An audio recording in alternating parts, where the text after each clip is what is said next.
Je voudrais d'entrée de jeu saisir cette opportunité pour féliciter Alafé. Le féliciter pour le parcours qui est le sien. Nous savons tous, et depuis de longues années, que le secteur de la presse est un secteur difficile. Globalement, le secteur des médias est difficile, mais la presse écrite, c'est encore plus difficile.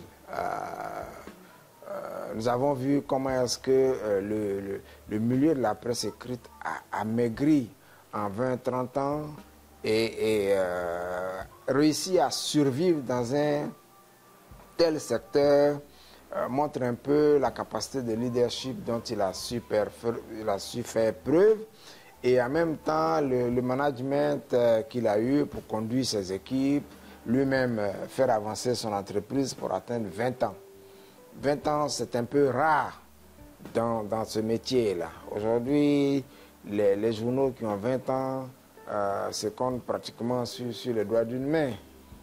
Tous les autres journaux arrivent et disparaissent.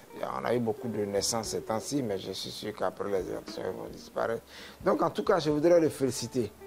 Et lui dire qu'il a raison de célébrer ces 20 ans-là. Je pense qu'on donne beaucoup et on se donne beaucoup dans ce genre d'entreprise.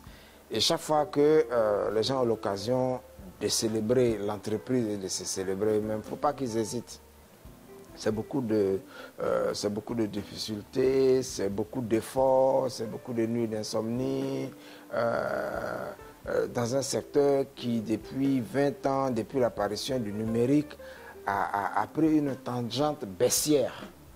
La presse écrite est en baisse, ce n'est pas seulement en Côte d'Ivoire, c'est dans tous les marchés mondiaux.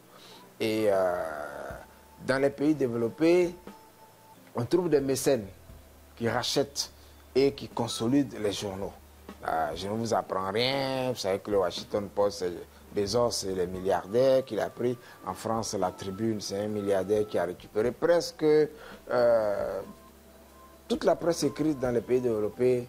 C'est des grands milliardaires qui reprennent et qui apportent leur contribution.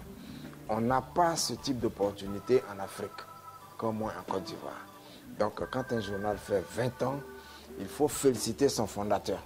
Il faut féliciter son fondateur et l'encourager à continuer, à persévérer, malgré les difficultés qui ne vont jamais cesser d'apparaître, parce que c'est un métier exigeant.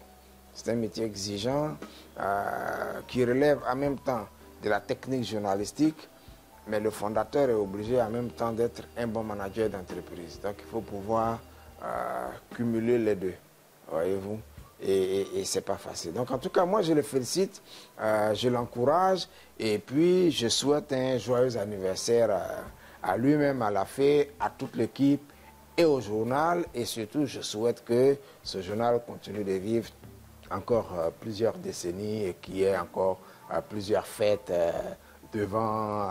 Voilà, quoi, c'est ce que je voudrais dire.